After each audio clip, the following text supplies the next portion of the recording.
내비게이션 5쪽 신약에 들어오신 여러분 환영합니다.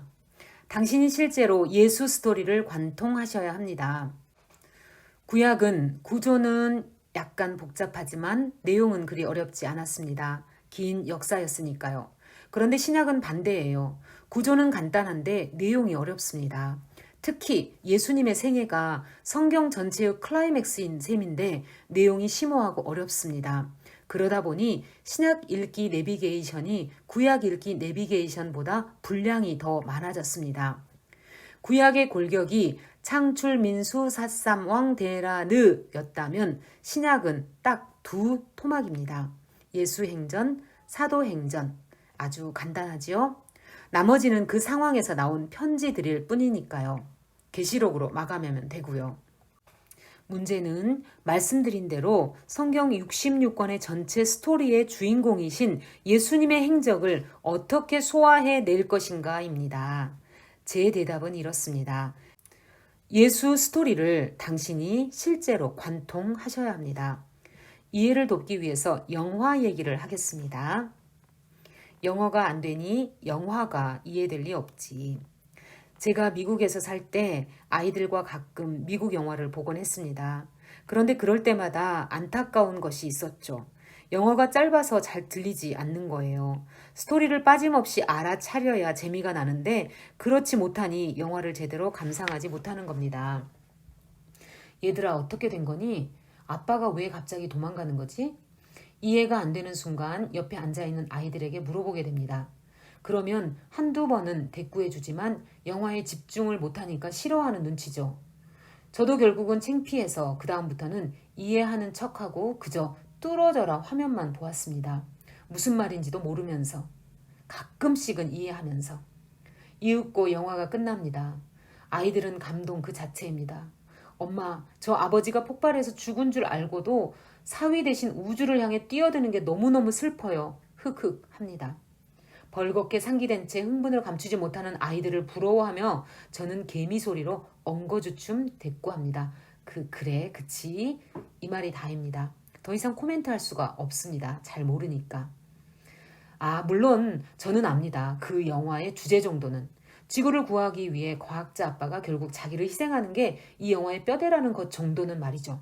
끝이 어떻게 될지도 압니다. 영화를 보기 전부터 이미 매스컴이 줄거리를 다 얘기해 주니까요. 그러나 모릅니다. 결론을 향해 치달아가는 그 서스펜스, 연결고리, 무심코 내뱉은 말 한마디, 획 지나가는 엑스트라의 역할, 단 1초도 버릴 게 없는 그야말로 순간순간 이어져가는 자초지종은 따라잡을래야 잡을 수가 없습니다. 영화가 끝나면 그 수많은 장면들이 어지럽게 머리에 남아있지만 연결을 시키지 못하니 복잡합니다. 여전히 잔상들이 사운드의 굉음과 얽혀서 웽웽거릴 뿐입니다.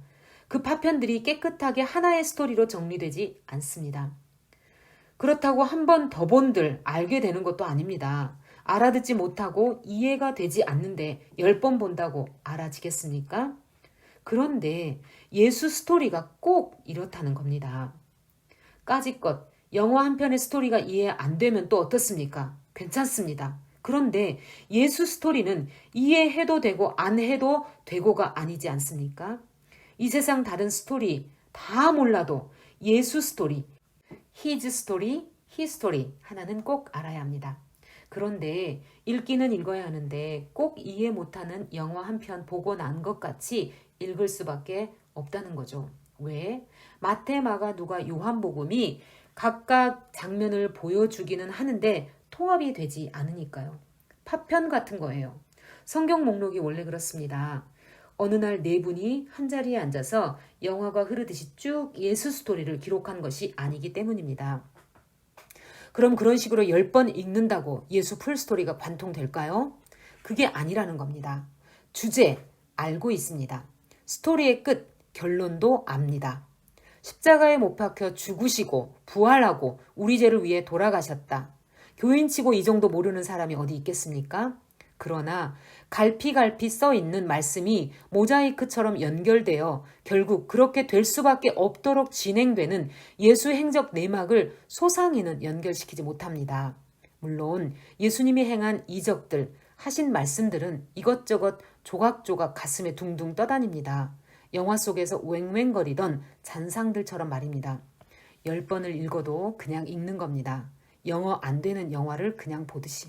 그래서 이 신약 읽기 내비게이션으로 마, 막, 눅, 요를 연결해서 영화 한 편이 흘러가는 것처럼 장면 장면을 샅샅이 가이드해 드리려고 합니다. 영화 Back to the Future. 영화 얘기 또 해야겠네요. 미국 헐리우드를 가면 유니버셜 스튜디오라는 곳을 꼭 구경하게 됩니다. 그곳은 영화를 찍기 위해 만들어 놓았던 세트가 그대로 있습니다. 그 중에 Back to the Future라는 영화를 찍었던 빨간 자동차가 기억납니다. 에고, 우리 젊은이들은 잘 모르는 영화죠? 관객들에게 그것을 태워줍니다. 실제로 그 영화 속으로 들어가게 해준다는 겁니다. 저도 한번 타보았답니다. 탈 때는 별것 아니에요. 그냥 빨간 자동차 한 대가 하얀 스크린 앞에 그저 놓여 있으니까요. 타임머신 자동차. 그런데 일단 자동차에 타면 불이 꺼지면서 무심히 내려져 있던 스크린이 갑자기 확 달려드는 거예요. 순식간에 과거 속으로 미래 속으로 빨려 들어가면서 정신을 못 차리게 휘둘리기 시작하는데 엄청나요. 자동차가 위로 솟구쳤다, 곤두박질 쳐졌다, 오른쪽으로 왼쪽으로 휘돌아 이리저리 쏠리는데 오금을 펴지 못합니다. 엄청난 효과음과 함께 들리는 굉음들은 아예 사람의 혼을 빼버리더라고요. 앞에 놓여있는 손잡이를 양손으로 꼭 붙잡고 이를 악물어야 합니다. 젖먹던 힘까지 다 짜내서 손에 땀이 나도록. 그걸 놓치면 마치 저 이상한 세계 속에 떨어져 고아가 될 것 같기 때문입니다. 임신부는 탈 수 없습니다. 심장 약한 사람도 못합니다. 그렇게 빛의 속도로 휘몰아치며 돌아다니던 빨간 자동차가 현실로 돌아오면서 여행은 끝납니다. 옷이 땀에 흠뻑 젖어 있습니다. 귀를 무섭게 하던 굉음도 끼기기기 줄어들면서 자동차가 서서히 정지합니다. 그러고는 불이 켜집니다. 그러면 눈앞에 펼쳐지던 광대한 세계는 온데간데 없이 사라지고 맨 처음 자동차를 탈 때 보았던 스크린은 입을 싹 닫고 바람 한 점 없이 얌전히 내려져 있습니다. 내가 언제 그랬냐는 듯이. 유니버셜 스튜디오가 시뮬레이션을 통해서 유사 체험을 시켜준 것입니다. 마찬가지입니다. 예수님의 생애를 우리가 통과한다는 것은 현장에 같이 있어야 한다는 뜻입니다. 이것을 시뮬레이션, 유사 체험이라고 말합니다. 신약 읽기 내비게이션은 당신이 알고 있는 예수 생애의 파편들을 성형 수술하듯 이어 붙여 놓은 그 스토리 현장 속으로 떨어뜨려 놓을 것입니다. 처음부터 순서를 따라 시뮬레이션, 유사 체험을 시켜드릴 것입니다. 그러고 나서 진지하게 결정하십시오. 정말 예수를 믿을지. 2001년 9월 11일 오전 8시 25분경 뉴욕 창공을 가르던 여객기가 갑자기 월드 트레이드 센터 쌍둥이 빌딩 하나를 들이받으면서 폭파했습니다. 저는 그때 미국에 있었는데 바로 그 순간을, 그 광경을 TV에서 봤습니다. 채널을 틀었을 때 그 장면이 나와서 영화의 한 장면인 줄 알았습니다. 그 빌딩 안에 있던 수천 명의 사람들과 비행기에 타고 있던 사람들은 흔적도 없이 산화되었고 건물의 잔재는 땅에 폭삭 가라앉았습니다. 그리고 또 한 대의 비행기가 펜타곤을 내리치고 폭파되었습니다. 또 다른 여객기가 캠프 데이비드 근처에 추락했습니다. 물론 그 비행기에 타고 있던 사람들도 다 희생되었습니다. 이것이 눈 깜짝할 새에 일어난 9.11 사태입니다. 이 사건은 길게 얘기할 것도 없습니다. 아주 짧은 시간에 일어난 일이기 때문입니다. 몇 년 걸린 것도 아니고 며칠 걸린 것도 아니기 때문입니다. 사실로서의 역사입니다. 그러나 일단 이 사건이 보도되면서 연일 연야 몇 달을 거쳐 TV나 신문 매스컴이 하는 일이 무엇인지 아시죠? 해석과 반응입니다. 범인들의 범행 동기가 이슈입니다. 이 순간을 위해서 얼마 동안 치밀한 계획을 세웠으며 어떻게 진행되었으며 목적이 무엇이며 주동 세력은 누구냐는 등, 그러니 미국은 이에 상응하는 액션을 취해야 한다는 등등입니다. 해석으로서의 역사입니다. 사람이라는 존재는 사실이 나타났을 때 반드시 하는 일이 있습니다. 해석입니다. 사건이 일어난 건 알겠는데 그 의미는 무엇이냐를 찾아내는 작업입니다. 자, 예수 행적에 이어 바울 행적을 샅샅이 틈새를 뒤집으며 사건이 흐르는 바로 그 흐름을 타고 현장 속으로 들어가 봅시다. 예수, 그는 누구인가? 라는 안경 하나 끼고 누가가 그렇게 해서 예수님을 깨달았거든요. 우리와 똑같은 입지라서 매우 친근감이 있는 오라버니 형님 같습니다. 예수님을 보지도 못했고 그 현장에 있지도 않았고 다만 예수님과 함께 살았던 사람이 말해준 것을 듣고도 누가복음을 썼다는 것 아닙니까? 그리고 사도행전도 썼고요. 우리의 모델 아닙니까? 같은 이방인으로서 예수님 얼굴도 모르는 처지니 말입니다. 리서치해서 쓴 것입니다. 지금 우리도 리서치를 하려고 합니다. 한국의 누가가 되어봅시다. 2000여 년 지났지만 누가처럼 자세히 미루어 살펴봅시다. 신약 내비게이션을 따라 그 현장 속으로 들어가 현장 체험을 해봅시다. 시간 순서를 따라 처음부터 샅샅이 그리고 나서 이 책을 덮을 때 예수 그는 누구인지 그때 가서 당신이 해석하십시오. 결정하십시오. 그가 정말 하나님인지 아니면 광인인지 종교 사기꾼인지. 이제 내비게이션을 따라 타임머신을 타고 2000년 전 팔레스타인으로 슝 들어갑니다. 세계사 최대의 히스토리 영화 장면 속으로 들어가겠습니다. 15세 이상 관람할 수 있습니다. 신약 내비게이션 1과 구약을 단숨에 확 꿰은 다음 신약에 붙여라. 오버뷰, 구약 요약, 신구약 중간시대 신약을 이야기로 풀기. 가이드, 신약을 시작하기 전에 일단 구약을 단숨에 확 꿰을 수 있을까? 네, 정리됩니다. 지금까지 힘들게 읽어온 그 길고도 긴 내용을 할 수 있습니다. 구약 읽기 내비게이션 제목만 읽어봐도 구약 전체가 꿰집니다. 이 12가 제목은 성경방 워크북의 목차와 동일합니다. 구약성경 줄거리뼈대 1과 구약 목록 이야기로 확 꿰뚫어라. 2과 아담 PhD 논문으로 왕되다. 3과 그렇지만 진짜 왕은 나다. 4과 세계사 속에 내 나라 이스라엘을 세우겠다. 5과 국민을 만들었으니 법도 제정하고 영토도 주겠다. 6과 모델이 되라고 나라를 만들었는데 쯧쯧쯧 엉망이구나. 7과 그런데 다윗 너는 내 마음에 합한 모델 왕이다. 8과 다윗의 길로 안 가고 여로보암의 길 아합의 길로 가는 왕들아. 9과 내가 예언하는데 너희는 결국 아수르 바벨론에게 망한다.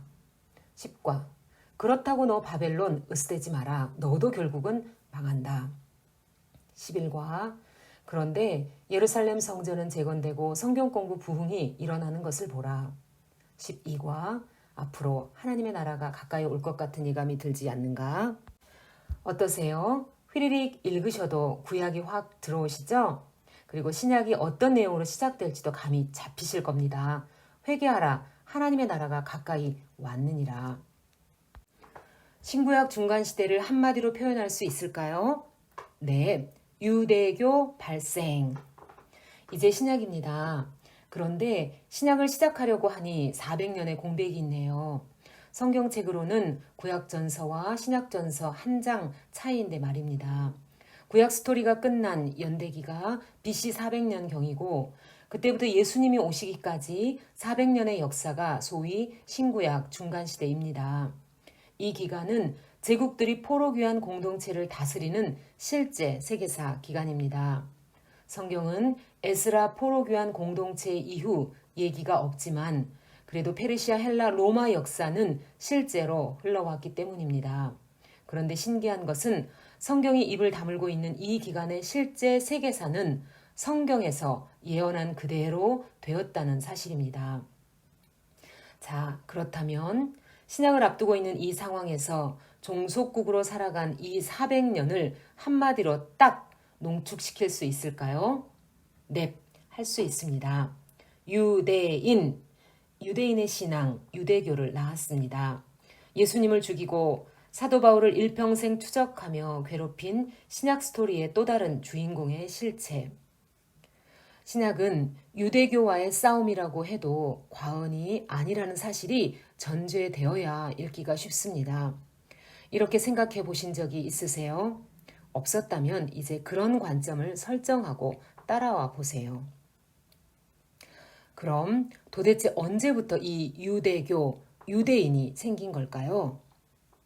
바로 구약의 끝장면 에스라의 종교개혁 때 생긴 겁니다.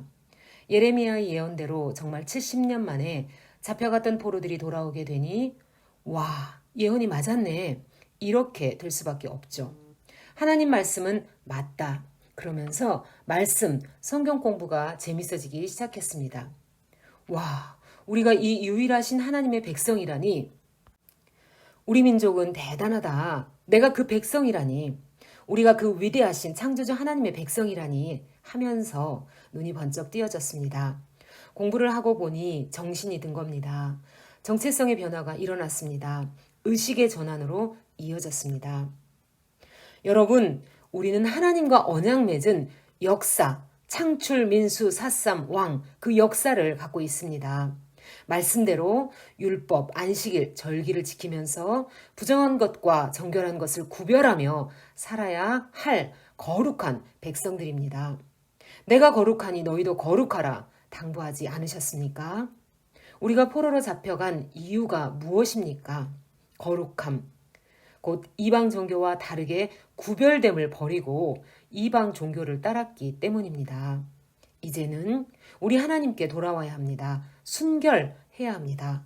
섞이면 안 됩니다. 하나님 말씀대로 살아야 합니다.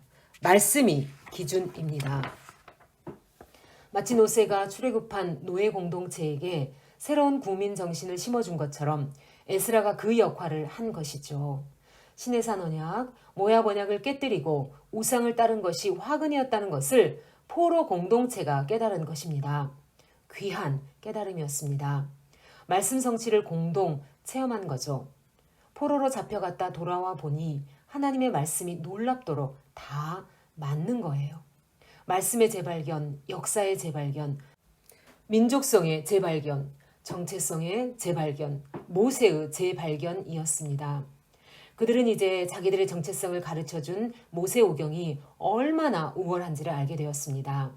아수르, 바벨론, 페르시아 시대를 지나면서 타민족에 비해 월등한 족속이라는 정체성 확신이 생겼습니다.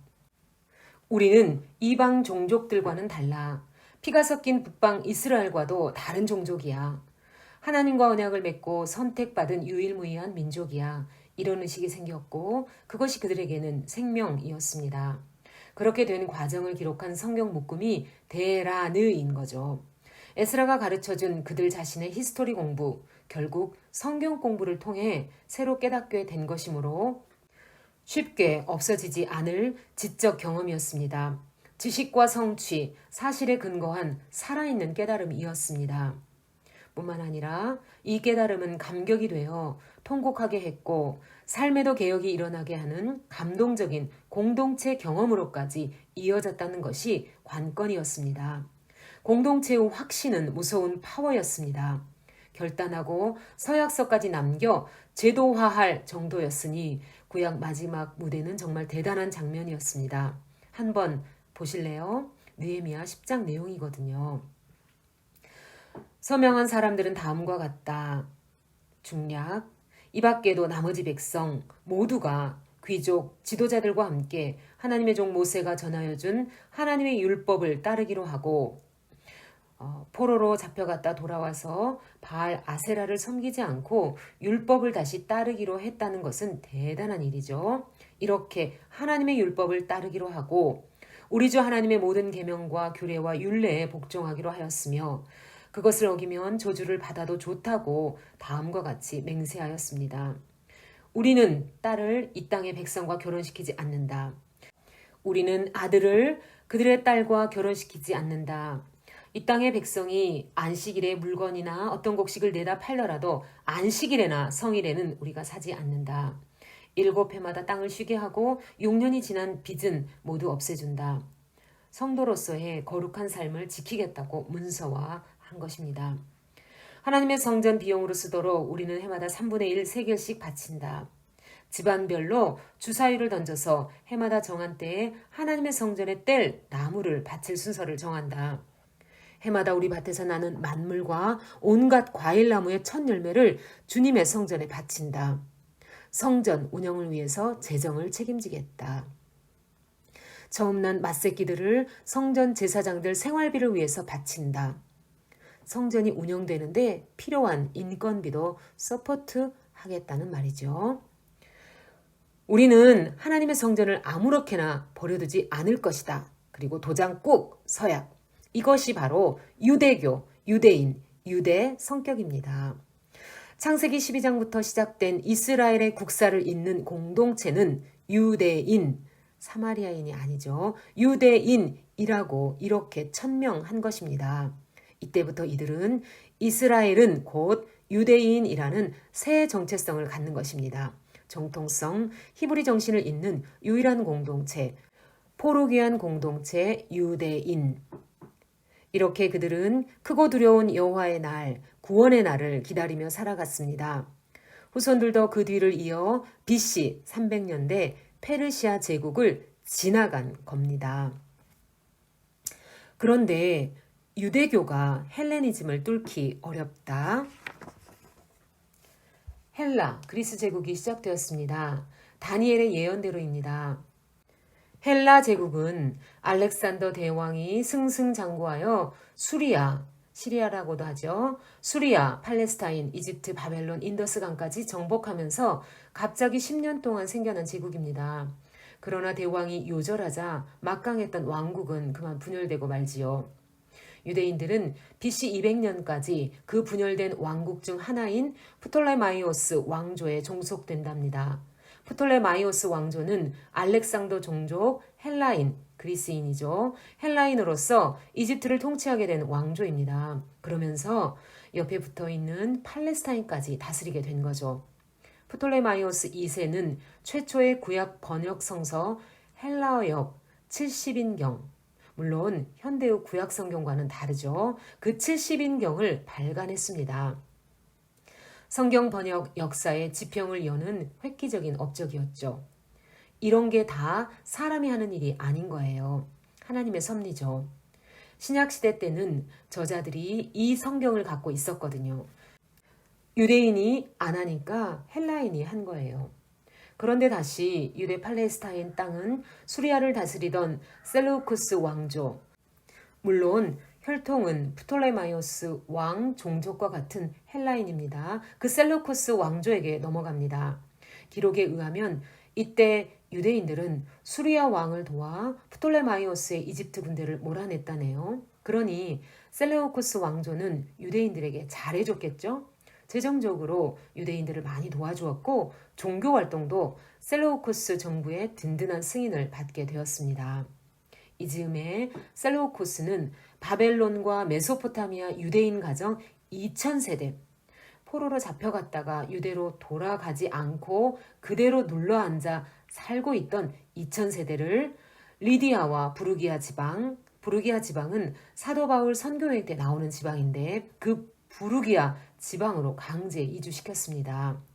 이때로부터 바벨론 지역에 살던 포로 후손들은 서방으로 본격적으로 퍼져나갔습니다.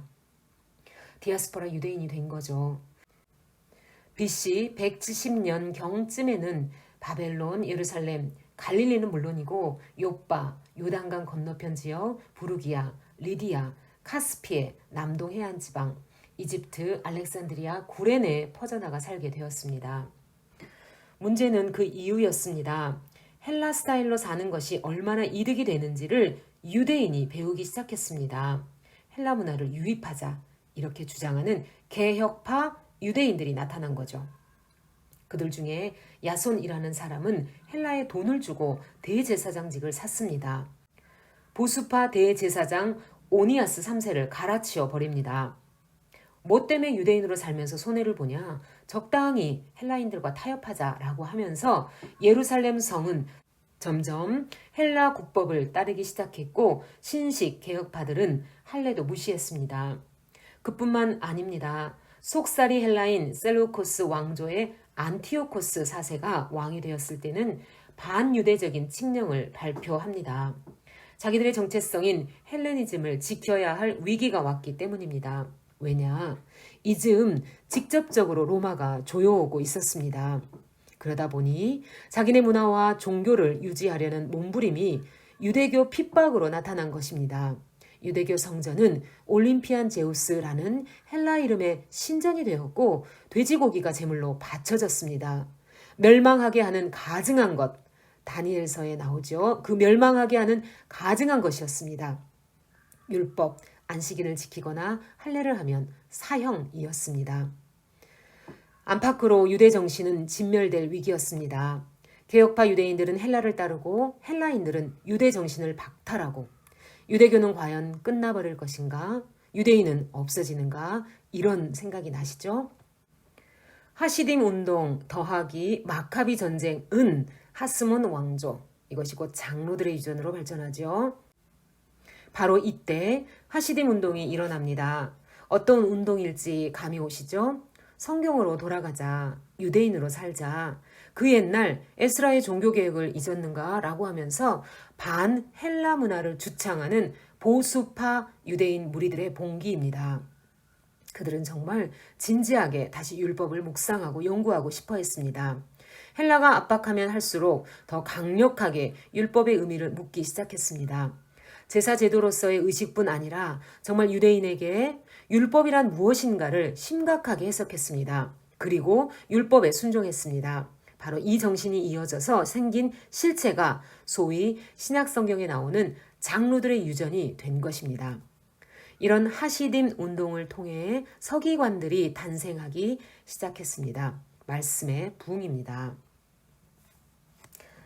손가락 표시. 사실은 이렇게 좋은 의미에서 시작되었던 하시딤 운동이 계속해서 전통이 되어 흘러갑니다. 장로들의 유전을 가르쳐서 서기관을 만드는 고등교육 기관으로 제도화될 만큼 이 하시딤 운동은 새로운 유대교 새 에너지가 된 것입니다. 예수님 당시에는 이 장로들의 유전을 해석하는 방법이 회당에서 가르쳤던 공교육의 커리큘럼이 되었습니다. 바로 이것을 미시나라고 합니다. 미시나를 기록으로 남겨서 편찬한 것이 탈무드이고요. 그러므로 예수 생애를 읽을 때 그토록 많이 나오는 서기관과 바리새인들이 장로의 유전, 이런 용어들은 쉽게 탈무드라고 해도 과히 틀리지 않습니다. 이렇게 시작은 필연적이었고 하시딤 운동은 유대교와 그 정신을 지키려는 남은 자들의 몸부림이었습니다. 그러나 율법 그 자체와 같은 권위를 갖게 되고 타락한 지도자들의 손에 들려졌을 때 문제가 되기 시작한 것입니다. 이들은 율법을 유대인 속에 다시 불어넣기 시작했습니다. 유대교가 퇴색할 위기에 유대 정신을 새롭게 살려낸 사람들입니다. 다시 영적 운동이 일어났습니다. 에스라 운동처럼 말입니다.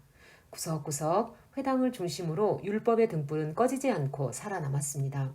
유대인, 유대교는 지켜졌습니다. 바로 이때 맞불이 붙었죠. 마카비 혁명이었습니다. 셀로우코스의 핍박을 견디다 못해 마따디아를 중심으로 한 제사장 가문이 투쟁한 것입니다. 율법에 불이 붙은 모든 보수파 유대인들이 마따디아와 그의 아들들과 연합했습니다. 전쟁은 승리였습니다. 박해하던 셀로우코스 왕조의 지배는 종식되었습니다. BC 166년이었습니다. 그들은 더럽혀진 성전을 깨끗하게 했습니다. 예루살렘 성전의 회복이죠. 유대인들은 수전절이라 이름하여 이날을 기념하게 된 것이고요. 이때부터 100년 동안 지속된 유대 독립국가가 바로 하스몬 왕조입니다. 나라가 없어진 BC 600년 포로기 시작부터 AD 1948년 이스라엘이 독립전쟁으로 독립국가가 비로소 된 연도죠. 그 AD 1948년 동안의 2550년가량의 역사 중 이 100년이 유일하게 독립국가로 있었던 시기입니다. 바로 하시딤 운동이 모티브가 된 하스몬 왕조는 앞으로 어떤 역사를 기록할지 상상이 되시지 않습니까? 제2의 에스라 공동체처럼 될 수밖에 없지요. 유대인, 유대교를 지켜낸 100년의 세월, 위대한 전환점이었습니다. 열심히 율법을 연구하고 분석하고 지키려는 운동이 계속 발전해 나갔습니다. 장로의 유전, 소위 구전으로 전해진 학자, 장로들의 유전은 점점 축적되어 갔습니다. 로마의 폼페이우스가 하스몬 왕조를 정복하는 BC 63년까지 말입니다. 이 대목에서 꼭 찍어내야 할 이야기, 헤롯 가문의 출현. 자, 여기 하스몬 왕조 때 반드시 찍고 지나가야 할 사건이 있다는 것 알고 계시죠? 하스몬 왕조가 에돔 종족을 정복해서 영토를 넓혔고 이 종족이 바로 헤롯 가문이 된다는 사실 말입니다. 예수님의 생애와 처음부터 얽혀있는 헤롯 가문이 등장하는 순간이 이때입니다. 아니, 유대인들이 에돔을 정복했는데 어떻게 예수님 당시 헤롯 대왕이 유대를 다스려 거꾸로? 이런 생각이 나시죠? 글쎄 그렇게 됐다니까요. 유대인들에게 조공을 바치고 섬기고 있던 헤롯 가문이었는데 말입니다. 어떻게 된 얘기인지 들어보실래요? 로마 제국이 식민지를 넓혀갈 때 주로 싸움을 잘하는 장군들이 앞서서 영토를 점령했듯이 로마 사람 폼페이우스 장군도 그중 한 사람이었어요. 헬라의 셀로우코스 왕조를 무너뜨리려고 아시아 쪽, 그러니까 구약식으로 말하면 메소포타미아, 바벨론, 아수르, 수리아 쪽, 그 아시아 쪽 방향으로 진격해서 다메섹을 정복합니다. 그러니 당연히 유대 하스몬 왕조의 땅 팔레스타인도 사정거리 안에 들어온 거죠. 바로 이 순간을 헤롯 가문이 놓치지 않은 겁니다. 로마 제국의 폼페이우스에게 붙은 거죠. 하스몬과 유대인에게 조공을 바치고 섬겼었는데 배신을 합니다. 승전 1세기 폼페이우스를 도와서 유대를 공격합니다. 이렇게 공을 세운 헤롯 가문은 으스대면서 거꾸로 유대인에게 호령하게 된 거라 이 말입니다. 이리하여 BC 63년 로마가 유대를 침공하게 된 첫 단추부터 AD 70년 유대인들이 다시 독립투쟁 혁명을 일으키게 되는 유대전쟁 때까지 헤롯 가문은 유대인의 역사 속에서 꼽사리처럼 끼어들게 되었습니다. 로마와 헤롯 가문 둘이 세트로 유대의 통치자가 됩니다. 내비게이션 36쪽. 로마 시대에 들어와 보니 정치, 사회, 종교 실세들 권력 구조가 복잡하네요. 자, 이와 같이 로마가 유대인을 지배하는 시작 지점은 BC 63년입니다. 그런데 당시 로마 제국 일대 황제가 나타나는 시기는 하나님 나라의 왕 예수께서 나타나는 시기와 엇비슷하다는 사실을 아세요? 세계사의 큰 분기점 BC와 AD를 가르는 예수 사건과 로마 황제의 시발점이 동일한 시기인 거예요. 왜냐하면 일대 로마 황제 옥타비오누스, 아구스토죠. 그 옥타비오누스인데 그 연대가 BC 27년에서 AD 12년이거든요. 이 기간 안에 예수께서 탄생하시는 거 맞죠? 신기하죠? 그리고 예수께서 활동하시는 30세쯤 되셨을 때는 2대 황제 티베리우스 가이사가 AD 12년에서 37년 동안 다스리거든요. 이렇게 로마 황제 옥타비아누스 아구스토가 일대 황제로 떠오를 때 유대에서는 안토니우스에 붙었던 헤롯이 안토니우스로부터 대왕의 칭호를 받아냅니다. 그래서 예수님 탄생 때는 일대 황제 아구스토와 대헤롯이 무대에 등장하는 거지요. 우리는 구약의 끝 에스라 공동체가 만들어낸 유대인, 유대교, 유대 정신은 어떻게 400년 역사 속에서 없어지지 않고 흘러왔는가를 보고 있는 중인데요. 그 정신은 마카비 혁명 때 다시 전환점을 맞았다는 것을 알게 되었습니다. 그 100년을 지나오면서 장로들의 유전, 율법 연구를 통해 아주 단단한 언약 공동체 시스템을 구축했다는 사실을 알게 되었습니다. 이제는 그 유대인의 후손들이 로마 시대, 예수님 시대로 넘어왔습니다. 우선 여기 들어와 보니 유대인들은 전 세계에 흩어져 있네요. 어쨌거나 팔레스타인 땅에 살고 있는 사람들, 갈릴리, 사마리아, 유대죠. 그 팔레스타인 땅에 살고 있는 사람들, 그리고 팔레스타인 땅 언저리에 살고 있는 사람들, 그곳은 베레아, 이두메, 데가볼리, 두로, 시돈이겠죠. 그리고 기타 세계 모든 지역, 메소포타미아, 나바티아, 갑바도기아, 갈라디아, 아시아, 알렉산드리아, 헬라, 로마, 이 모든 지역에 흩어져 살고 있습니다. 이렇게 흩어져 사는 디아스포라의 역사가 1948년까지 계속되니 참 길고도 긴 세월 아닙니까? 자, 이제 예수님 시대의 팔레스타인으로 들어와 보니 헬라 시대와는 많이 다른 모습이네요. 로마 황제 헤롯 대왕 분봉왕은 대왕이 죽을 때 그 아들들에게 땅을 분배하면서 생긴 왕의 직함인데, 그렇게 로마 황제 헤롯 대왕 분봉왕들이 왕관을 쓰고 높은 곳에 앉아 있습니다. 정치 실권자들의 구조가 복잡하네요. 로마가 예루살렘을 총괄하려고 총독도 파견시켜 놨고요. 헤롯 가문에 붙어서 실세를 누리는 헤롯 당들도 만만치 않고, 이 로마와 내통하는 역대의 대제사장들, 그들의 기생하면서 기득권 실세로 기름기 흐르는 얼굴을 하고 있는 사두개 학파들, 기세등등합니다. 마카비가의 장로의 유전, 유대주의 신학을 계속 이어내는 랍비들, 서기관들, 회당장들, 바리새 학파들이 국수주의 애국자들로 여전히 버티고 있습니다. 정치적으로는 사내들인 총회라는 자치의결기관을 구성해서 대제사장들, 사두개파, 바리새파 할 것 없이 똘똘 뭉쳐 있습니다. 유대 공동체 안에서는 왕노릇하고 있고, 로마에 대해서는 유대인을 대표하는 창구 역할을 하고 있으니 로마 측에서도 만만하게 대할 수 없는 기관입니다. 이 모든 사람들을 째려보고 있는 칼잡이 사나이들, 열심당도 호시탐탐 기회를 봅니다. 자기네들끼리 모여서 칼 갈고 훈련하고 작전 짜고 정보 수집하고 재정이 필요하면 강도짓도 불사하면서 그 옛날 마카비 전쟁 같은 혁명을 일으키려는 정신은 숭고하다는 자긍심을 갖고 끊임없이 전통을 이어오고 있는 피 끓는 사람들입니다. 결국 이 열심당원들이 중심이 되어서 AD 66에서 70년간 유대 전쟁을 일으키고야 말지요. 최후 마사다 전투 그 얘기입니다. 난 이도저도 속세는 다 싫다. 그저 조용히 광야에서 성경을 연구하고 필사하며 살련다. 이런 사람들은 에세네 공동체, 쿰난 공동체 같은 수도원 운동 성격의 삶을 살고 있습니다. 세상과 결별하고 인연을 끊고. 그럼 보통 사람들은 어떻게 살고 있을까요?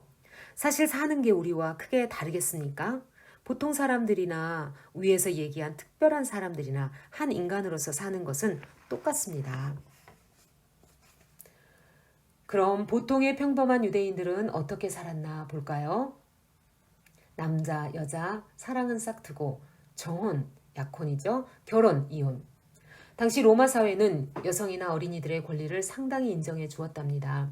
그런데 비해 유대인들은 가부장적이었죠.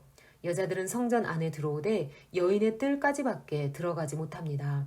희생제물도 바치지 못하고, 술을 셀 때 정족수에 들어가지도 못하고, 회당에서도 남자와 함께 앉을 수 없고, 율법 공부에 의무도 없습니다. 여자와 이야기를 많이 하지 말라는 랍비 문학에 글이 있을 정도니, 그래서 그런지 AD 200년대까지 여자가 성경 공부했다는 기록이 거의 없다고 합니다. 에실쌤이 그때 살았으면 쌤 못하겠죠? 이런 상황은 여자가 남자의 권세 아래 있다는 구약 사상에 기인한 듯 합니다. 당시 이런 상황에 여자에 대한 바울의 의견이 어떨지 감이 오시죠? 그러니 예수께서 사마리아 여인, 기타 여인들과 대면하신 것은 대단한 이슈였다는 거죠. 결혼 연령은 오늘에 비해 볼 때 빨랐습니다. 남자는 18에서 24살, 여자는 13에서 14살. 이 정년기입니다. 우리나라 조혼과 비슷하죠. 여자는 아버지의 권위 아래 있다가 남편의 권위 아래로 전이될 뿐입니다. 결혼의 시작은 법적으로 서로 협상하면서부터인데, 결혼 배당금, 즉 이른 드라크마처럼 계속 아내의 재산이 됩니다. 그리고 결혼 지참금, 남편 재산이죠. 결혼 정착금, 남편의 아내에 대한 의무, 이혼당했을 때 상속 문제, 남편 사망 시 재산 문제 등 이런 것들을 설정하는 계약을 합니다. 그러니까 결혼은 일단 법적으로 시작한다는 거죠. 이것이 정혼입니다. 이렇게 계약서를 주고받은 후 계약을 이행하는 데 필요한 시간은 한 1년 정도 갖는다네요. 법적으로는 효력이 있지만 아직 결혼식도 하지 않고 잠자리도 하지 않은 시점이지요. 마리아와 요셉 떠오르시죠? 드디어 결혼식. 신부는 수놓은 예복을 입고 화관을 쓰고 보석으로 장식을 합니다. 신부 들러리들이 등장하네요. 특별히 신랑의 들러리는 친구. 요한복음 3장 29절에서 세례 요한이 자기를 신랑의 친구라고 칭하죠. 어쩌면 연회장? 이렇게 신랑의 들러리들은 친구라고 불립니다. 결혼 전날 들러리와 친구들은 신부의 집으로 행렬을 지어 들어갑니다. 노래와 춤과 등불이 따르겠죠? 열처녀 비유 기억나시죠? 이렇게 해서 도착한 신부 집에서 대체로 결혼잔치, 결혼식을 합니다. 동남아 산골 부족들도 오늘날까지 대체로 이런 방식으로 결혼하더라고요. 반드시 손님은 예복을 입어야 합니다. 모든 하객들이 결혼을 축복하고 서약합니다. 신방에 들어가는 것까지가 다 결혼식의 과정입니다. 신방에서 나온 신부는 처녀였다는 증거로 피 묻은 속옷을 보여줘야 합니다. 이렇게 결혼과 축하 파티는 일주일이나 2주일 계속됩니다. 음식이나 시, 수수께끼 놀이, 삼손 스토리에서 나오는 수수께끼 놀이, 그리고 아가서를 해석하고 노래 부르는 행사, Song of Solomon, 왕의 웨딩송을 부르며 축하하기, 이런 행사도 이어집니다. 또 신부덮기라는 의식도 있다네요. 이제부터 나 외에 아무도 그대를 덮지 못하리라고 말하면서 남자가 자기 옷자락으로 여자를 덮는답니다. 루시 생각나죠? 응애 아기도 태어나고 할례, 장명. 결혼을 하니 아기가 태어납니다. 아들을 낳으면 8일째 되는 날 할례를 행해야 합니다. 아브라함의 후손의 표시죠. 비록 안식일이라도 할례는 행했습니다. 만약 아기 건강에 이상이 생기면 할례를 연기해도 됐고요. 모헬이라 불리는 할례 전문가가 담당합니다. 시술 기술을 훈련받은 경건한 사람들인데 무보수로 일을 했답니다. 할례 받은 아이의 갓파더, 대부가 앉는 의자와 엘리야가 와서 앉는 의자, 이렇게 두 개를 준비했고 갓마더, 대모도 참석합니다. 이때 이름을 주었습니다. 규례에 써 있는 대로 날짜가 되면 예루살렘 성전에 올라가 정결의식을 행하는 것도 큰 행사였습니다. 제물을 바치고 하나님께 제사를 드려야 출생, 신고식이 끝나는 겁니다. 낳았으면 잘 키워야죠. 가정교육. 무엇보다 유대인들은 가정교육을 잘 시킵니다. 신명기 6장 4절에서 9절을 근거로 가정에서 늘 말씀을 읽어주고 외우게 했는데 어렸을 때 가정에서는 주로 어머니가 담당했습니다. 그러다 성장하면 아들은 아빠가, 딸은 엄마가 각각 가르쳤답니다. 아버지는 율법, 직업교육, 결혼생활에 대한 교육을 했습니다. 모든 교육은 이렇게 가정에서 시작되었습니다. 대체로 부모의 직업을 일상생활 속에서 무의식적으로 배우기 시작합니다. 자연스럽게 그 기술을 습득하면서 아버지가 곧 스승인 가부장적 울타리 안에서 훈련을 받습니다. 신명기 말씀은 디아스포라로 어디에 흩어져 있더라도 유대인이라는 정체성을 잊지 않게 해주는 기초석이 되었습니다. 이런 가정교육이 있었기에 예루살렘을 향한 공동체 의식이 없어지지 않은 것입니다. 공교육, 회당교육, 곧 초등학교, 중학교 과정입니다. 마카비 시대 이후 회당은 중요한 교육기관이었습니다. 전 세계 어디에 흩어져 있어도 남자 10명만 있으면 회당을 세웠다고 하니 그 유대인 정체성은 대단합니다. 회당은 예배를 드리는 곳이라기보다는 유대인의 교육 장소로 쓰였습니다. 회당장, 핫잔, 서기관들이 교사로 봉사했습니다. 헬라 시대의 하시딤 운동이 가져다 둔 결과로 이런 제도와 조직이 가능한 거죠. 보통 5세가 되면 유치원생 나이죠. 회당을 가기 시작했는데 이들이 교육받는 내용이 주로 초등교육 과정이었다고 합니다. 체계집이라고 불리우는 교육과정입니다. 읽기, 쓰기, 세마기, 쉐마, 천지창조, 제사제도, 할렐, 이것이 과목이었습니다. 맥주절 같은 절기에 춤추며 부르는 시편입니다. 나그네 생활했던 출애굽 이후 첫 곡식을 거둔 기쁨을 노래합니다. 이때는 나그네의 가난한 자들을 불러 함께 나눴습니다. 자, 이렇게 초등교육은 거의 암기 교육이었습니다. 무조건 외우게 만드는 거죠. 반복. 교사들은 무보수로 일했대요. 자비량이죠. 자원봉사는 가슴에서 올라온 가치관 때문에 하는 거니까 그만큼 존경받는 활동이라고 볼 수 있겠죠. 회당에서는 이렇게 교육을 시키는 선생님이면서도 사회에서는 목수, 천막제조업, 수공업, 포도주와 기름을 파는 일들을 하며 생계를 이어갔다네요. 당시 유명한 학자 힐렐이라는 분도 날품팔이를 해야 했다고 합니다. 초등과정이 끝나면 연구의 집 또는 탈무드의 집이라고 불리우는 중등교육과정을 지나갑니다. 13살이 되어야 받을 수 있습니다. 이 학교 역시 회당에 속해 있었고요. 암기식이 초등교육의 방법이었다면 중등과정은 문답식으로 진행되었다고 합니다. 예수께서 12살 때 성전에서 랍비들과 묻고 대답했다는 이야기, 바로 이런 상황이었겠죠? 과목으로는 논리학, 수학, 천문학, 지리학, 생물학을 가르쳤는데 이 과목들을 가르치는 목적은 하나입니다. 율법을 연구하고 해석하기 위한 기초 수단입니다. 이들이 부럽습니다. 우리 한국의 크리스천들도 학교에서 배우는 학문은 교회에서 가르치는 성경을 연구하기 위한 수단이라는 의식이 있다면 얼마나 좋을까요? 마카비 혁명 때 있었던 하시딤 운동 결과 시작된 율법 연구, 구전으로 전해진 율법, 장로의 유전을 해석하고 연구할 수 있도록 하는 교육을 중등 과정으로 한다는 거죠. 최고의 교과서, 미시나, 탈무드, 이렇게 랍비들이 정해놓은 것을 미시나라고 합니다. 이 장로들의 구전, 미시나를 6부로 나누어 여러분들이 잘 아시는 탈무드의 기본 골격을 만들었습니다. 그러니까 우리가 흔히 알고 있는 탈무드는 신약 성경에 나오는 장로의 유전인 셈입니다. 이 정도로 공교육이 미시나 탈무드 같은 장로의 유전으로 진행하고 있다는 것은 무슨 뜻입니까? 유대인으로 살아가게 하려는 것입니다. 모세오경에 명시되어 있지 않은 상황이 생길 때마다 율법에서 벗어나지 않는 범위 안에서 지침을 줘야 하니까 연구하는 겁니다. 일종의 입법 기능을 해야 하니까요. 판례라 할까요? 누군가는 그것을 결정해야 하거든요. 우리식으로 말하면 법학의 범주에 속한 공부입니다. 하나님의 법학이죠. 정말 실력 있는 권위자가 나와야 하므로 그것을 목표로 초등 과정부터 교육을 하는 겁니다. 그동안 축적된 장로의 유전 탈무드를 가르치려고. 손가락 표시. 이제 탈무드라는 말의 뜻이 연구인 것 이해되시죠? 결국 유대인의 흘러온 역사 속에서 축적된 삶의 규범을 집대성한 것이 탈무드입니다. 법률, 철학, 도덕 등과 관련된 주제들을 다룬 심포지엄 과정을 통해 나온 결과물 전체를 정리한 것이니 말입니다.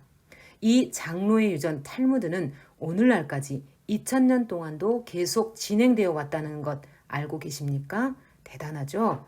지금까지 63권이나 된다는데 앞으로도 끝없이 첨가될 것입니다. 자, 학교 교사들, 서기관, 랍비. 이렇게 중등교육기관에서 학생들을 가르치는 교사가 서기관, 랍비들입니다. 이들을 양성하는 학교도 따로 있었다고 합니다. 율법학자가 되려는 학생들은 율법 전승자료 할라카. 할라카는 유대 전승 중에서 법적인 부분의 해석 방법인데 그 할라카의 해석 방법 등을 배웠습니다. 종교법과 제의, 형법, 민사소송에 대해서도 판단할 수 있어야 합니다. 사실 이거 새로운 것이 아니고 레위인들이 그 일을 구약 때 했잖아요. 제사장들이면 공부해야 했던 것 판단하고 결정해주는 역할입니다. 앞에서도 얘기했지만 오늘날로 말하면 법대생 같죠? 40세가 되면 서품을 받을 수 있고 율법학자로서 면모를 갖췄습니다. 그래야 랍비라 칭함을 받았습니다. 랍비가 되기도 쉽지 않은 것 같습니다.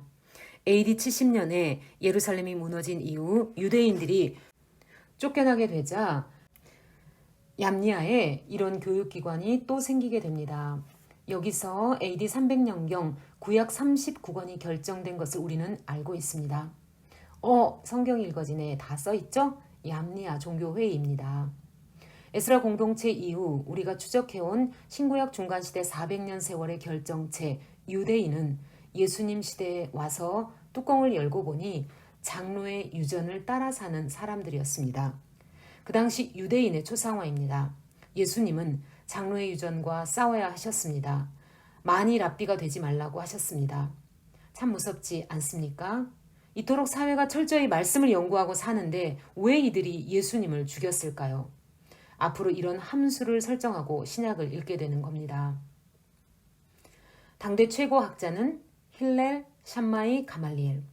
이런 모든 교육 과정을 거쳐서 최고로 인정받는 예수님 당대의 학자가 있었습니다. AD 1세기 전후의 최고 율법학자 힐렐, 샴마이, 가말리엘입니다. 힐렐은 BC 60년에서 AD 20년까지 살았습니다. 예수님이 12살 때 예루살렘에서 문답하던 당시에 살아있던 학자죠. 바벨론 태생의 가난한 유대인이었는데 바벨론에서 예루살렘까지 걸어왔다고 합니다. 유대 신학과 법학을 공부하고 싶어서 말입니다. 할라카, 법 해석의 권위자들에게 총애를 받으며 교육을 받았고 후에 율법 해석학의 원리를 제시하는 유명한 학자가 되었습니다. 그러니 장로의 유전, 소위 탈무드에 기록될 만한 법 해석을 해줄 수 있던 겁니다. 이후는 유월절과 안식일이 겹칠 때는 개종자는 간음은 안식일에 갈 거리는 이런 문제에 대답을 하는 학자였다는 겁니다. 그의 인격과 실력, 창빈의 삶이 그를 최고로 존경받게 했다고 합니다. 나시라고 하는 성전 수장 교사라는 직함을 갖고 있었습니다. 예수님 공생의 10년 전 사망했으니 예수님의 활동은 보지 못했습니다. 샴마이라는 학자도 예수님 당시 예루살렘에 실존했던 학자입니다. BC 50년에서 AD 30년경 활동했으니 힐렐과 같은 시대에 그와 쌍벽을 이룬 학자였습니다. 힐렐보다는 보수적이었고 더 실세였다고 하네요.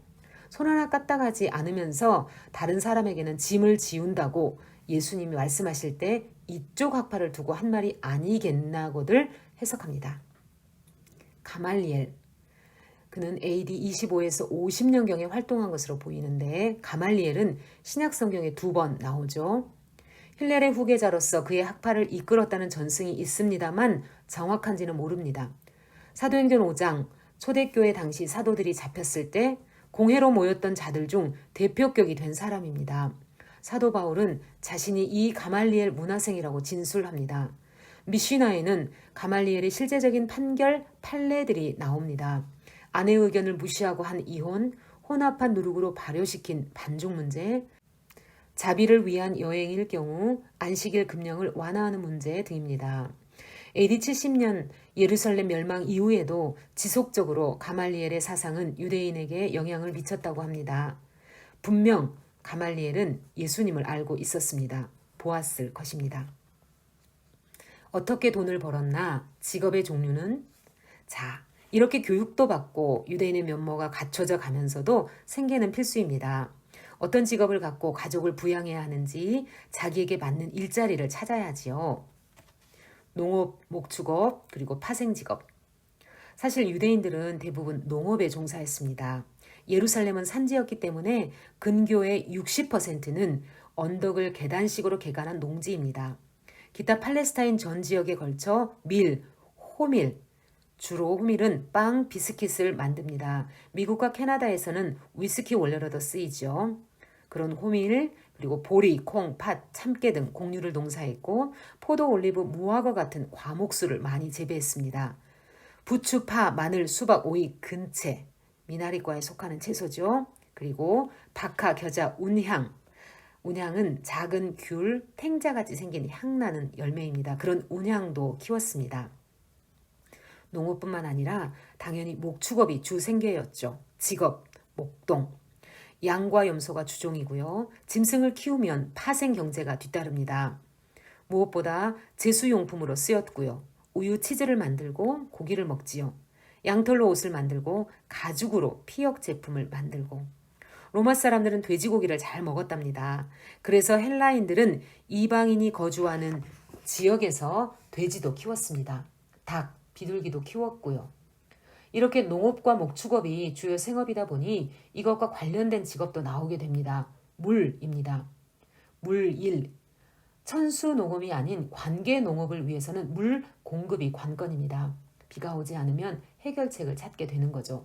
그래서 물탱크 제조업자, 우물 파는 사람 등도 생겨나게 되었습니다. 또 쟁기, 낫, 타작기, 곡괭이, 수레 등 농기구를 제작하는 목공도 있어야 합니다.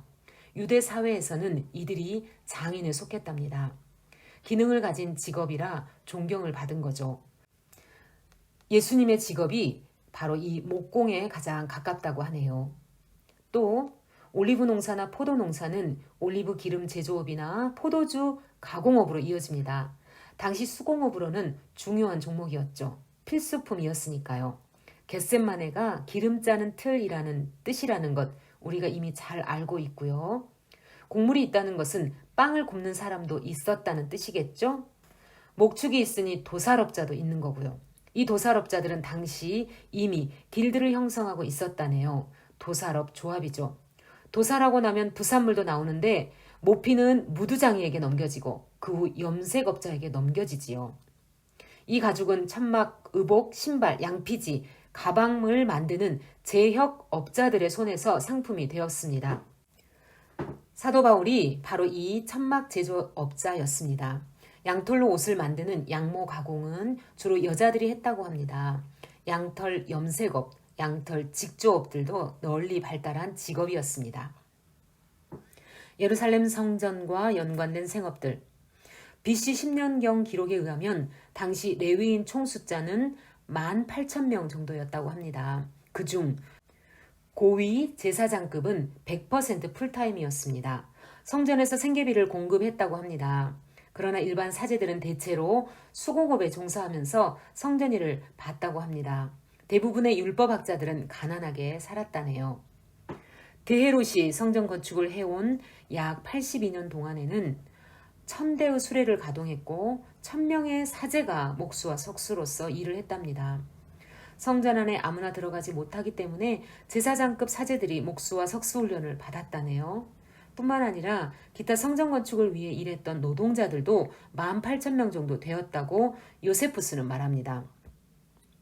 제사를 드리기 위해서는 반드시 필요한 것이 제물입니다. 그러니 제물 비즈니스는 성행할 수밖에 없었습니다. 특히 6월절 같은 절기는 성수기였습니다. 해외에 살고 있던 순례자들은 희생제물을 갖고 올 수 없습니다. 예루살렘에서 매입해야만 했습니다. 이런 순례자들은 돈을 갖고 오는 사람들이고 그 수요는 절대적이었기 때문에 엄청난 폭리를 남겼습니다. 예를 들어 비둘기 한 쌍에 4,000원 정도가 시세라면 성전 안에서는 75,000원을 지불해야 했다고 합니다. 환전상도 만만치 않았습니다. 해외 여행객들에게 반드시 필요한 것이 환전이었지만 그들 역시 엄청난 수수료를 챙겼으니까요. 이 모든 경제 비리의 단초는 성전 최고 당국자 대제사장들이었습니다. 죄수용품 상인들, 환전상들은 이들과 결탁되어 있었고 하나님의 이름으로 검은 돈을 챙기고 있었던 것입니다. 기타 성전 제의와 관련해서 진설병 제조자, 제사장들의 예복을 만드는 제단사, 성전에 배속된 의사들도 있었다고 합니다. 제수용품 말고도 성전은 각종 비즈니스를 순환시키는 경제 특구일 수밖에 없었어요. 여행객들에게는 숙박, 식당이 필요했으니까요. 그 어마어마한 숫자가 예루살렘 성전을 중심으로 살고 있었으니 매일 필요한 식자재만도 엄청났을 겁니다. 수공업, 상업업, 은행업, 의사, 도기제조업. 당시 농목축업 이외의 일반인들은 대체적으로 여러 일상용품을 만드는 수공업에 종사했습니다. 이 수공업자들은 각각 품목별로 조합을 구성해서 서로의 이익을 도모했습니다. 물론 이 조합은 로마 전 지역에 있었다고 합니다. 요즘도 그렇지만 당시도 이 수공업자들은 한 지역의 밀집에서 공동으로 군을 이루고 상업에 종사했습니다. 그러다가 국제적인 감각이 있는 상인들은 무역업에 성공했습니다. 예루살렘은 국제적인 소비도시로 경제 특구였기 때문입니다. 돌을 다루는 석공, 채광업, 재련업도 있었고요. 특히 금속 세공업자들은 일반 장신구를 만들었을 뿐만 아니라 성전 건축에도 많이 쓰였습니다. 철공업은 군수산업으로도 발전했다고 합니다. 화살이나 갑옷 등을 만들었습니다. 갈릴리 바다에는 물고기가 많았습니다. 어업에 종사하는 사람들이죠. 우리가 성경에서 아는 사람들이 이 직업에 많이 종사했죠. 예루살렘에는 물고기 문, 피시게이트이라는 곳도 있는 것으로 보아 어물전이 형성되었던 것 같습니다. 특히 두로 사람들이 생선을 들여와 예루살렘 성 북쪽에 진열해 놓고 팔았다네요. 은행은 당연히 있었고요. 예수님도 이자 얘기를 하시잖아요. 오늘날과 크게 다르지 않은 시스템이었다고 합니다. 의슬이 있었습니다. 의사가 있었고요. 의약품은 주로 광물질, 동물, 식물에서 추출한 물질로 만들었습니다. 또 약초, 포도주도 의약품으로 쓰였고요. 향품업도 시장이 컸습니다. 온갖 종류의 항아리, 그릇, 가정용품 제조업자도 있었습니다. 오늘날 우리가 살아가는데 필요한 도구가 다 필요했다고 보면 될 것입니다. 도공들이 그 일을 했죠. 식기, 냄비, 튀김용기, 램프와 받침대, 화로, 향유단지, 유리제품, 장난감, 인형들도 만들었다고 합니다. 천대받는 직업, 세리와 창기. 유대인들에게 회자되고 있는 악한 직업도 있었습니다. 아시는 대로 세리와 창기였습니다. 죄인의 목록에 나타나는 언급만 봐도 그 사실을 알 수 있습니다. 세금 징수관과 도둑, 세리와 강도, 세금 징수관과 강도와 환전상과 세리, 세리와 죄인, 세리와 이방인, 세리와 창녀들, 강도와 사기꾼과 간부와 세리, 살인범과 강도와 세리. 로마는 유대인 중에서 징수관, 세리장을 뽑아서 세금을 대신 거두게 하는 하청을 주었습니다. 가장 많이 거둬주겠다는 사람에게 낙찰이 되겠지요. 계약에 의해 정해진 비율만큼만 로마에 들여놓고 나머지는 본인이 착복할 수 있었습니다. 세금의 종류는 두 가지입니다. 인두세와 토지세. 14살에서 65세까지의 남자와 12세에서 62세까지의 여자라면 예외 없이 납세해야 하는 것이 인두세입니다. 농사지은 땅에서 나온 곡물의 10%, 포도와 기름은 5%를 토지세로 지불했다고 합니다. 그 밖에도 도로 사용료, 요즘의 고속도로 사용료처럼, 그리고 항만과 시장 이용료, 집마차와 마차 바퀴 세금, 마차를 끄는 동물에게 부과되는 세금, 우리의 자동차세 같은 것이네요. 그리고 상품을 구매했을 때 내는 세금, 부가가치세, 그리고 수출입세, 관세죠. 이것들도 징수했습니다. 세리는 지나가는 사람을 불러 세워서 보따리를 풀라고 명령한 뒤 마음대로 세금을 부과할 수 있었습니다. 세금을 못 낼 경우 대신 납부해주고 고리대금으로 착취하기도 했습니다. 유대인들이 볼 때 이들은 로마의 앞잡이로 이방인들과 상대하며 사는 자요, 강도와 같이 토색하는 가장 더러운 자들이었습니다.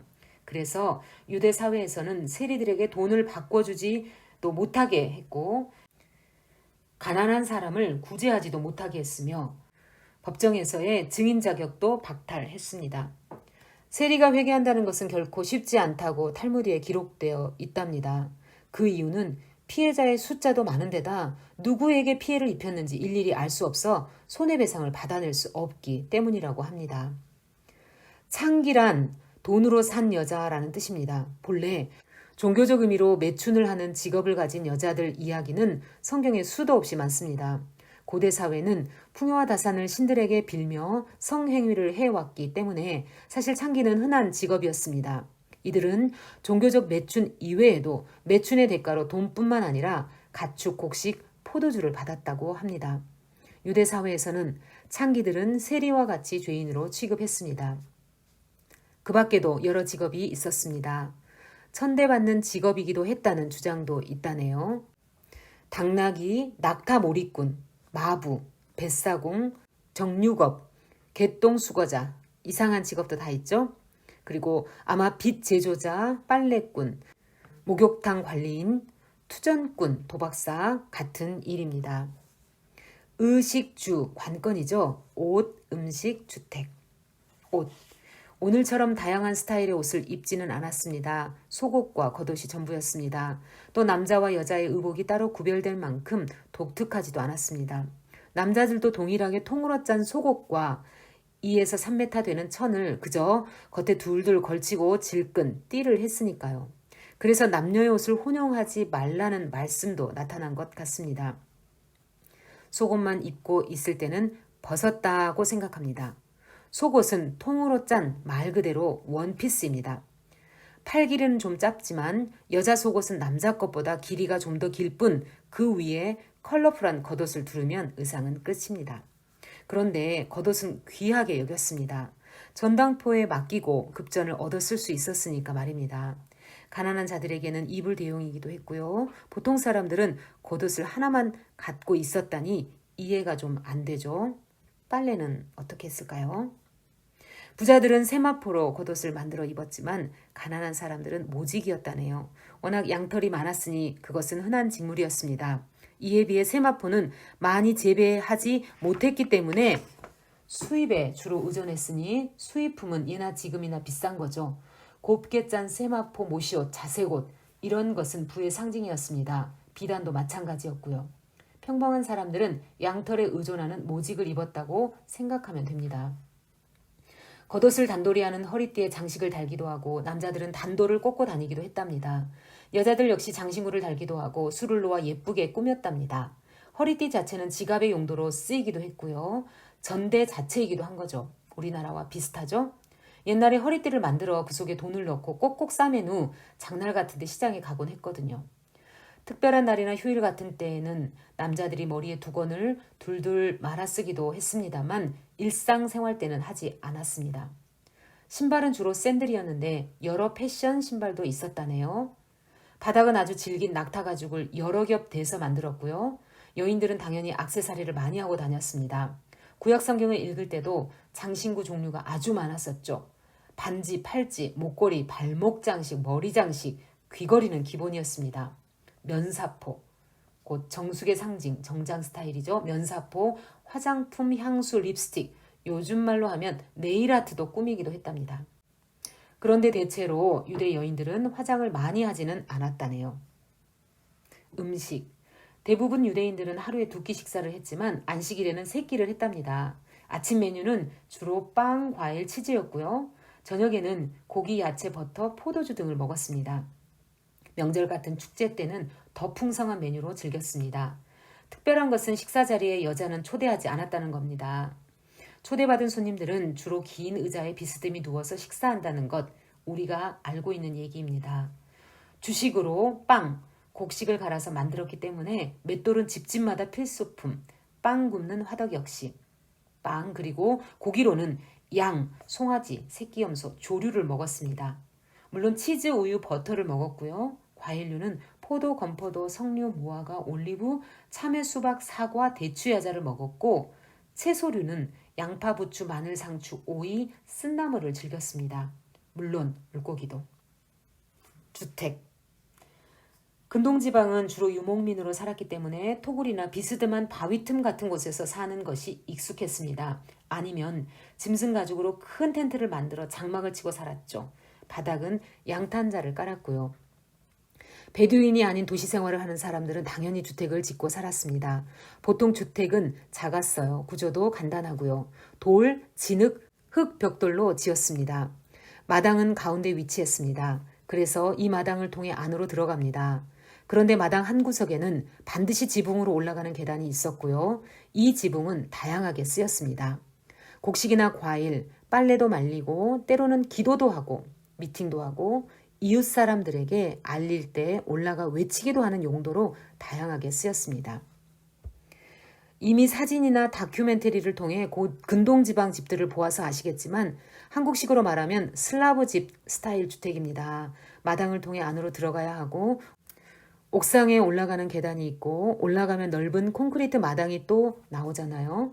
고추, 빨래, 생선도 말리던 그런 슬라브 집을 상상하면 됩니다. 창문이 아주 작았기 때문에 대체로 집안은 어두워서 늘 등불을 켜고 있어야 했답니다. 그을음이 대단했겠죠. 본과 옆에 작은 방 한두 개가 있는 별채가 있기도 했다네요. 골방이라 불리는 여기서 예배하고 기도도 했다고 합니다. 물론 부자들은 호화스럽고 사치스럽게 집을 짓고 삽니다. 당시도 고급 대리석이나 백향목, 목재, 수입 원목이죠. 그런 목재를 써서 외관을 건축하고 내장은 금은 상아로 장식했다니 대단하죠.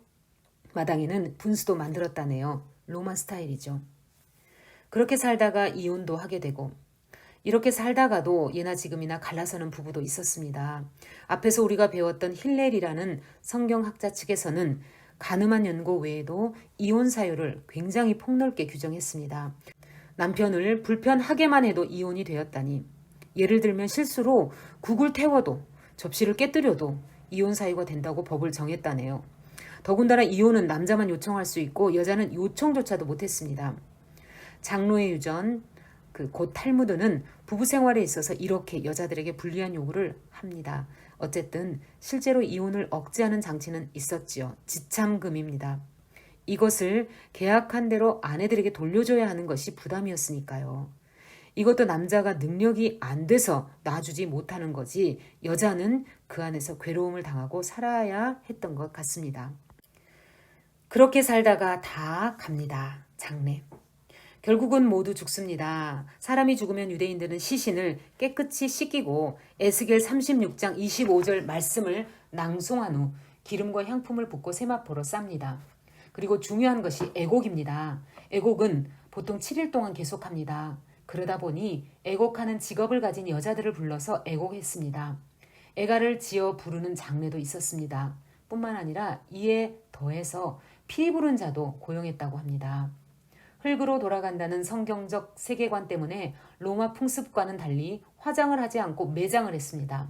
위생을 고려해서 그런지 사망 당일에 장례를 치르고 매장했습니다. 동굴벽을 파내어 무덤으로 많이 썼고 평토장한 무덤에는 회치를 했습니다. 손가락 표시. 위의 글은 W. 페르스터의 책을 참고했습니다. 성경 해석학적으로는 좀 다른 입장도 있지만 사학적 자료는 객관적이어서 사용했습니다. 또한 요하임 에레미아스의 예수시대의 예루살렘, 노재관님의 신약 배경사, 클론 L. 로저스의 요세푸스 등도 도움이 됐고요. 가이드. 자, 드디어 신약도 확 꿰뚫어 보겠습니다. 앞으로 이렇게 읽을 거예요. 이제야 신약을 읽을 준비가 된 듯합니다. 그런데요, 지금까지 여러분이 신약 성경을 읽어온 것처럼 마태, 마가, 누가, 요한, 사도행전, 로마서, 고린도전서, 고린도후서 이런 식으로 읽지 않습니다. 27권 신약 목록 사이사이를 지나면서 이야기로 엮어볼 거예요. 무슨 말인지 아직 잘 모르시겠죠?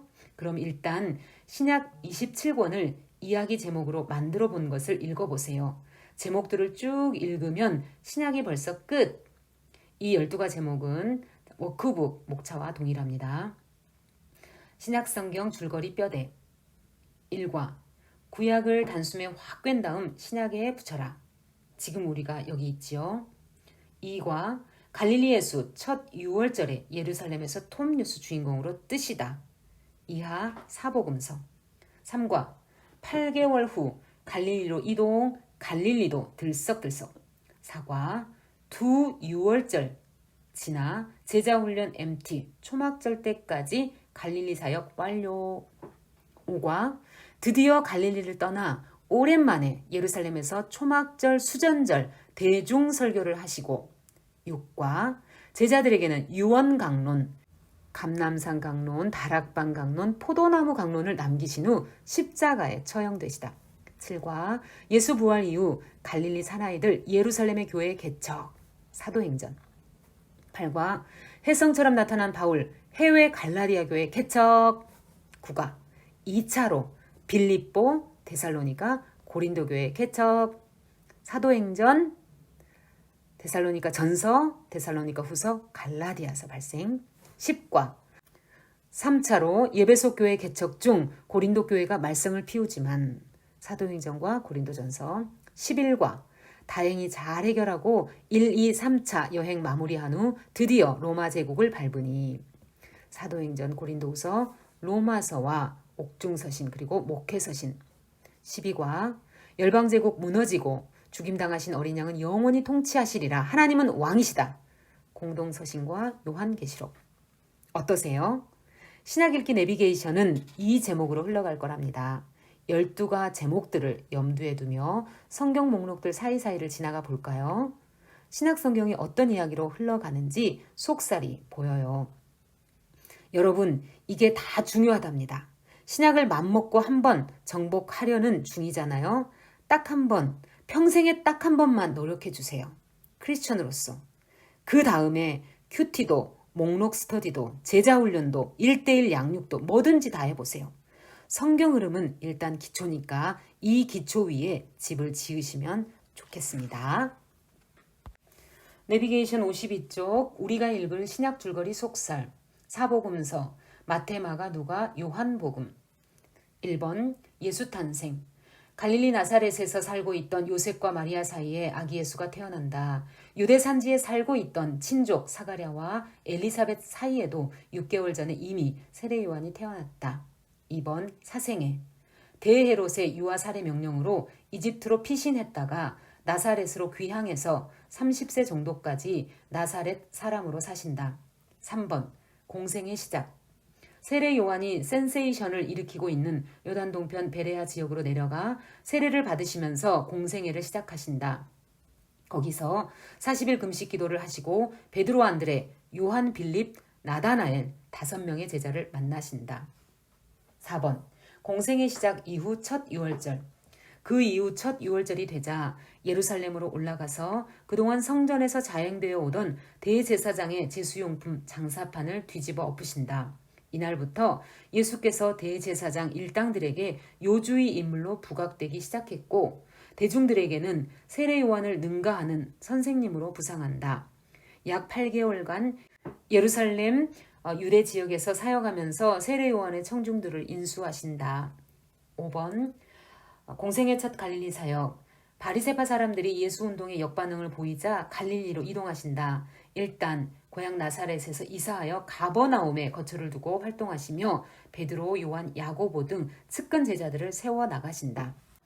6번 공생의 두 번째 유월절 베데스다 연못 사건.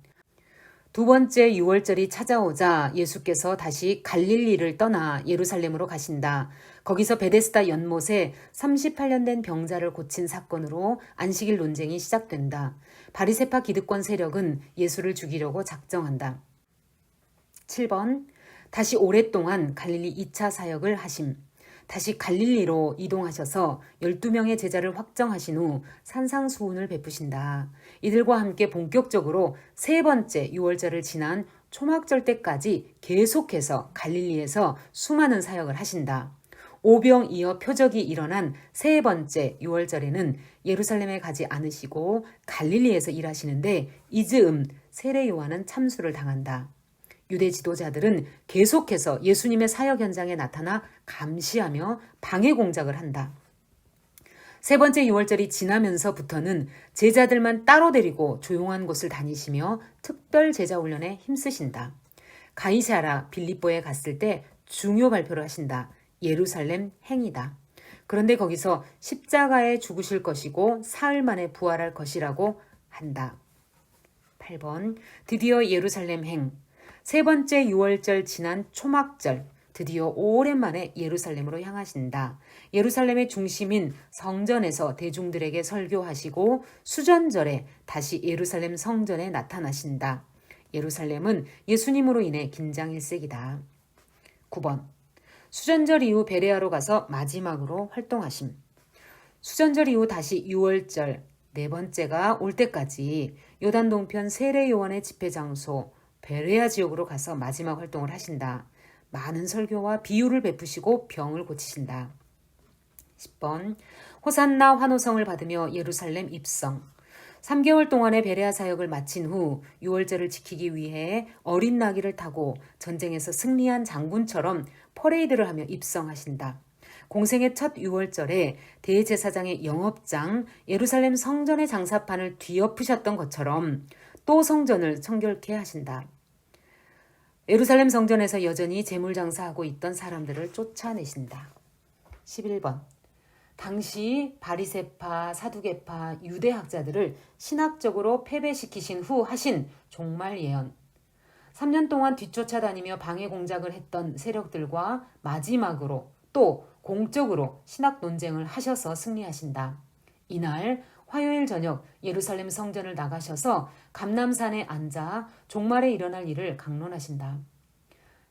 12번 제자들에게 유언 강론을 하시고 목요일 밤 체포당하심. 목요일 밤 다락방에서 성찬 후 다락방 강론을 하시고 또한 포도나무 강론, 대제사장적 기도를 하시고 겟세마네 동산에서 기도하신다. 여기서 예수님을 대적해 오던 종교 세력, 대제사장 그룹, 일당이 결국 예수님을 체포한다. 13번 재판을 받으심. 대제사장 그룹, 빌라도, 헤롯 이 세 그룹을 거쳐가며 신문을 당하나 결국 빌라도에 의해 사형 언도를 받으신다. 14번 십자가 처형. 로마 정치범으로 십자가형에 처형되신다. 죄의 제목은 유대인의 왕이다. 15번 사흘 만에 부활하심. 그러나 사흘 만에 부활하신다. 부활하신 날 제자들에게 3번이나 나타나신다. 무덤에서 엠마오로 가는 제자들에게, 그리고 그날 밤 제자들이 모여있던 숙소에 나타나서 방향을 제시하신다. 유언 강론에서 얘기했던 것을 다시 한번 확인 명령하신다. 성령을 기다려라. 증인이 되라. 16번 제자들이 갈릴리로 내려갔다가 다시 예루살렘으로 올라옴. 갈릴리 호수에 예수님이 다시 나타나신다. 시르에 차 있던 제자들이 방향을 다시 잡는다. 예루살렘 행이다.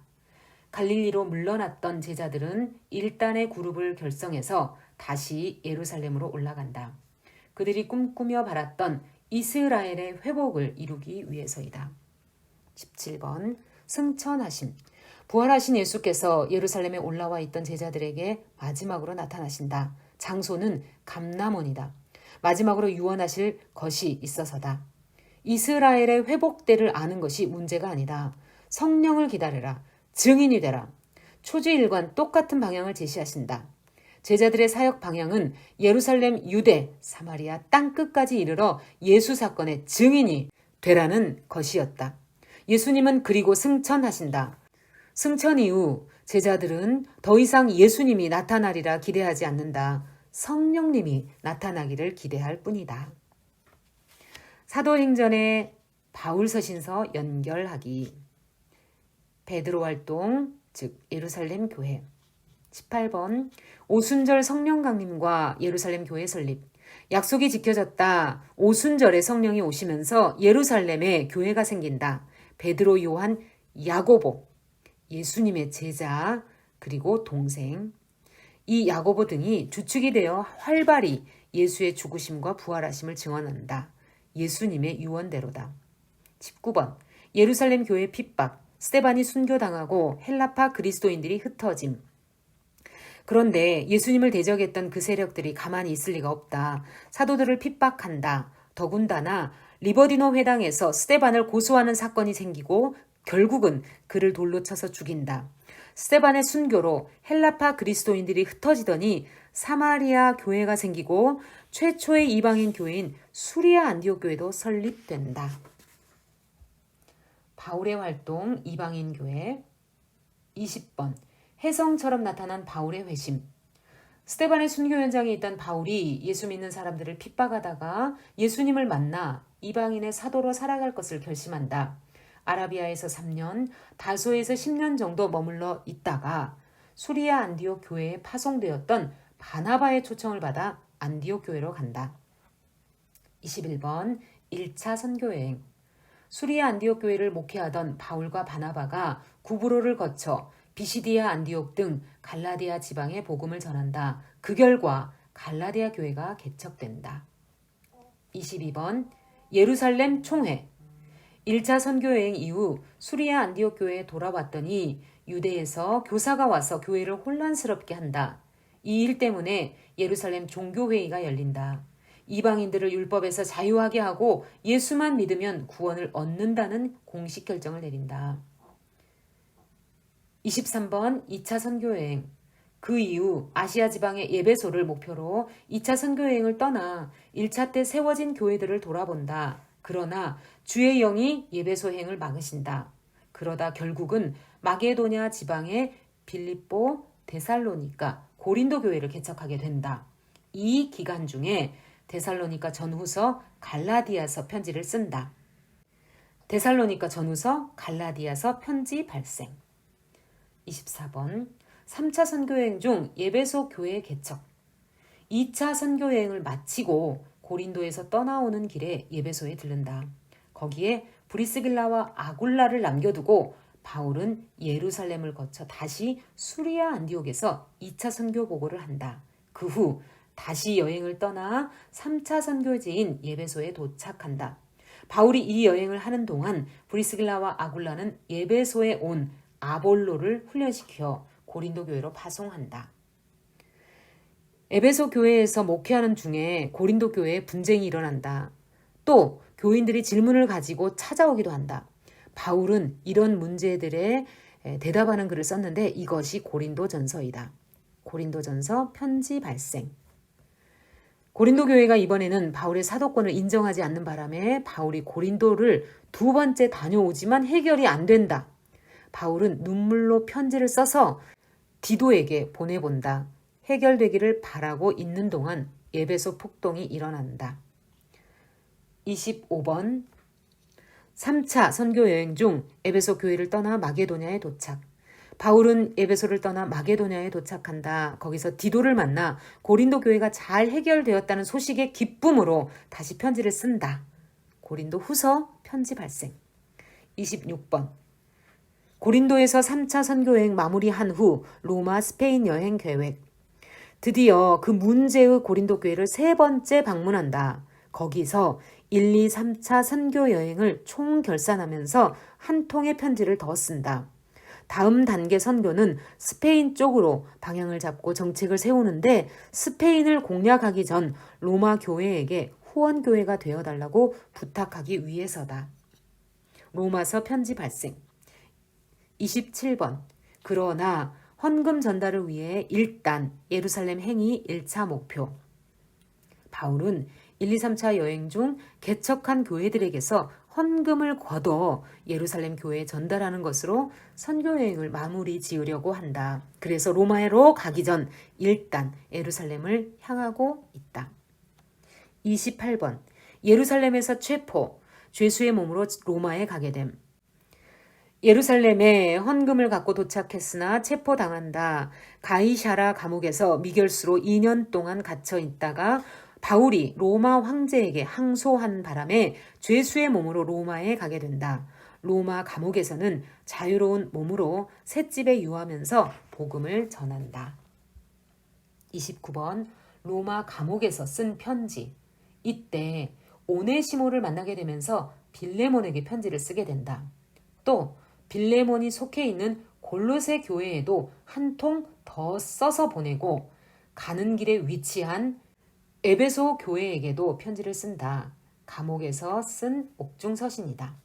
골로새서, 빌레몬서, 에베소서, 빌립보서 편지 발생. 사도행전 그 이후의 편지. 30번 4차 선교 여행. 이 감옥에서 풀려나와 다시 여행하는 중 2통의 편지를 더 쓴다. 디모데 전서와 디도서이다. 디모데는 에베소에서, 디도는 그레데에서 목회하도록 임지를 주었기 때문이다. 목회 서신이다. 디모데 전서, 디도서 편지 발생.